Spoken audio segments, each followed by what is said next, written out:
चुकल्यासारखं वाटत.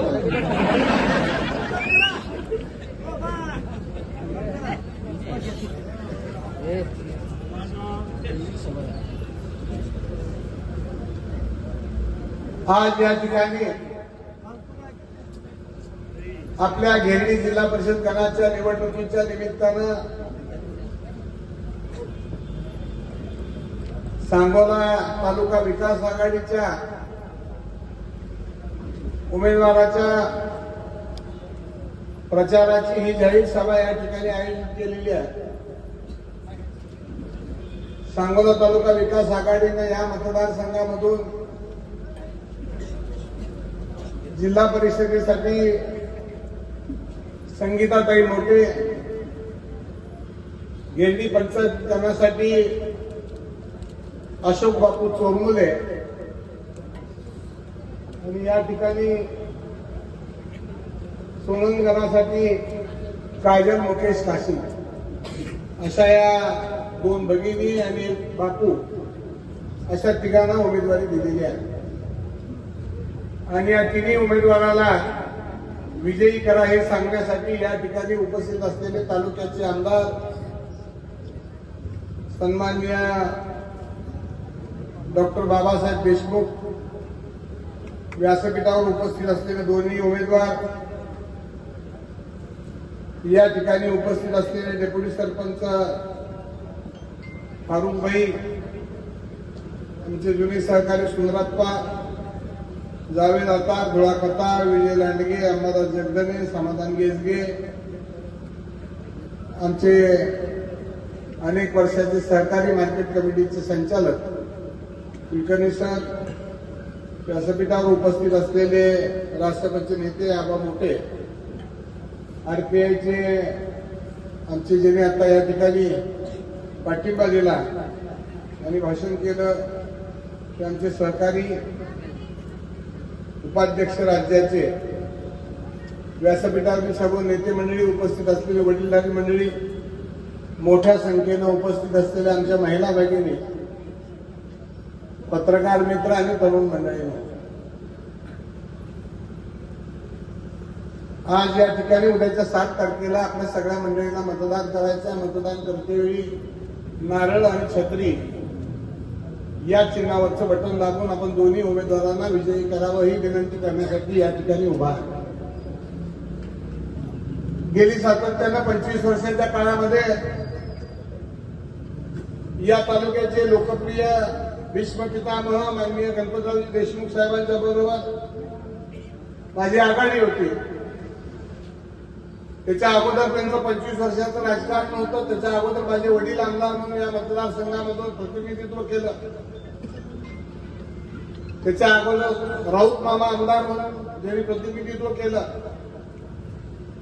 असा हा सांगोला तालुक्याचा इतिहास आहे. परंपरेनं दुष्काळी असलेल्या सांगोला तालुक्याला दुष्काळी सांगोला तालुका हा कायमस्वरूपी एक लागलेला कलंक डाग असा होता.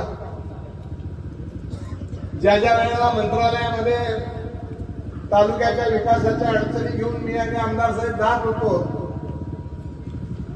त्याच्या वेळेला समोरचा मंत्री आम्हाला रूममध्ये गेल्यानंतर सांगोल्याचा दुष्काळ आला अशा पद्धतीनं आम्हाला समोर संबोधलं जायचं. परंतु आम्ही माझ्याही अगोदर आमदार साहेबांनी या तालुक्याचा कायमस्वरूपी दुष्काळ कशा पद्धतीने नष्ट होईल म्हणून आंदोलनं उभा केली, मोर्चे काढले. 25 वर्षाच्या काळामध्ये आम्ही दोघांनीही पिता पुत्राच्या नात्यानं या तालुक्यामध्ये राजकारण समाजकारण केलं. सत्तेकडे पाहत असताना कधी मोह आम्हाला झाला नाही. सर्वसामान्य कार्यकर्त्याला न्याय कसा मिळेल, तालुक्याची प्रगती कशा पद्धतीनं होईल, अशा पद्धतीचं राजकारण समाजकारण आम्ही गेल्या 25 वर्षाच्या काळामध्ये केलं.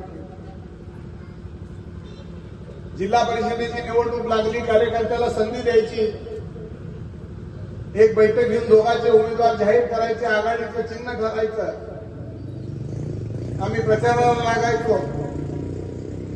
प्रचारानंतर 100% यश आम्हाला मिळायचं आणि जिथं जमीन मिळेल तिथं कार्यकर्त्याला संधी द्यायची, हे 25 वर्षाच्या काळामध्ये आम्ही केलं. अनेक जिल्हा परिषदेच्या निवडणुका लढवल्या, परंतु निवडणुका लढवत असताना कुठं डाम टाकून, डीपी लावून किंवा मुरुम टाकून आम्ही कधी लोकांसमोर मतं मागितली नाही. आणि सध्याच्या काळामध्ये एक नवीन पद्धत आपल्या तालुक्यामध्ये आलेली आहे. 50-50 वर्षे वहिवाटी जनतेची असतील आहे. 50 वर्षे ज्या पक्षानं जनतेची सेवा केली, शेतकरी कामगार पक्ष हा जुना पक्ष आहे. माझ्या वडिलांनी, माझ्या नंतर माझ्या आईने, त्याच्यानंतर मी, आमची 50 वर्षाची सेवा या तालुक्यामध्ये कार्यकर्त्याला मदत करायची भूमिका आहे. परंतु नवीन राजकारणामध्ये 50-50 वर्षाचं राजकारण पैशाच्या जोरावर कुणीतरी एखादा माणूस रात्रीत खरेदी करू शकतो, असं या तालुक्यामध्ये वेगळ्या पद्धतीचं स्वरूप निर्माण झालेलं आहे. आणि त्याच्यासाठी थोडं विभाजन मधल्या काळात झालं असलं तरी कदाचित मला वाटतंय की स्वर्गामध्ये आबासाहेबांना आणि काकासाहेबांना वाटलं असेल की या दोघांनी पुन्हा एकदा एकत्र येऊन या तालुक्याच्या विकासाचं राजकारण करावं, म्हणून आम्ही दोघं या ठिकाणी एकत्रित आलो. सत्ता हे साधन म्हणून वापरायचं काम आहे. सत्ता ही लोकांच्या सेवेसाठी असते. हे 5-25 वर्षात, 50 वर्षात आम्ही या तालुक्याला दाखवायचा प्रयत्न केला, परंतु दुर्दैवानं थोडंसं वेगळं वळण या तालुक्याला आता लागलेलं आहे. या ठिकाणी मी काही टीका टिप्पणी करण्यासाठी उभा नाही, परंतु आघाडीनं ठरवलेले 2 उमेदवार, आता अशोक बापू हे मी दिलेल्या आघाडीचे उमेदवार आहेत. संगीताताई माननीय आमदार साहेबांनी दिलेल्या उमेदवार आमची आघाडी आहे. आणि सत्तेच्या राजकारणामध्ये कधीही या सांगोला तालुक्याला जातीयवादाचा स्पर्श कधी झाला नाही. परंतु दुर्दैवानं माझ्या कानावर या गटामध्ये आलं, ओपन जागेसाठी बापूंचं नाव आलं. कसं निष्ठेनं काम करणाऱ्या माणसाला दीपक आबाकडे सत्ता मिळत असते, हे गेली 25 वर्षांमध्ये दाखवण्याचं काम दीपक आबानं आजपर्यंतच्या काळामध्ये केलेलं आहे. त्याच्यामुळे मी काम करत असताना कधी जात, पक्ष, पार्टी कधी बघितली नाही. आणि आता कुणीतरी वेगळ्या वळणावर या निवडणुकीला न्यायचा प्रयत्न करत असेल, त्याला मतदार राजा कधीही बळी पडणार नाही. मी आज या ठिकाणी आपल्याला खात्रीपूर्वक सांगतो, आमदार साहेब आता नवीन आहेत, ज्युनियर आहेत, परंतु 25 वर्षाच्या राजकारणामध्ये या जिल्हा परिषद पंचायत समितीच्या निवडणुकीचा इतिहास आणि या निवडणुकीच्या प्रक्रिया कशा पद्धतीच्या असतात या मी जवळून बघितलेल्या आहेत. आज सकाळपासून घेरडी गटाचा दौरा आम्ही करतोय. सकाळी आम्ही डोंगरगावला सुरुवात केली. डोंगरगाव झालं, गळवेवाडी, सोनम, बुरंगेवाडी, तरंगेवाडी, आगलाईवाडी, भोपशेवाडी करून डिस्काळा सभा झाली. त्या ठिकाणी पाऱ्याला एक दुर्घटना घडली. आमच्या एका कार्यकर्त्यांचे वडील दिवंगत झाल्यामुळे पाऱ्याची सभा रद्द झाली. हांगिरियाची सभा झाली, हविशेवाडी सभा झाली, गावडेवाडीची सभा करून आम्ही या ठिकाणी आलेलो आहोत. साधारणपणाने मी आपल्याला या निमित्तानं सांगेन की या गटाचा निकाल कुठल्या ज्योतिषानं सांगायला पाहिजे अशातला भाग नाही. मी आज या ठिकाणी जाहीरपणानं आपल्याला सांगेन त्या तिन्हीच्या तिन्ही उमेदवाराचा गुलाल आज आपल्या अंगावर पडलेला आहे. घेरडी गावामधून मतात देखील आपण किती देणार एवढा प्रश्न त्यामध्ये राहिलेला आहे. सगळी मंडळी आपलीच आहे. 2, 3, 4, 5 घेरडी राजकारणावर काय विचारू नका. सगळ्यापेक्षा जास्त उमेदवार आपल्या घेरडी गटात दिलं आहे. लोकशाहीमध्ये प्रत्येकाला अधिकार आहे उभा राहायचा. माझं कोणाबद्दल ऑब्जेक्शन असतं का? असं ती नाही आणि असायचं काही कारण नाही. परंतु मी आपल्याला एवढं शाश्वत करतो, या निमित्तानं या तालुक्याला पुन्हा एकदा गतवैभव प्राप्त करून देण्यासाठी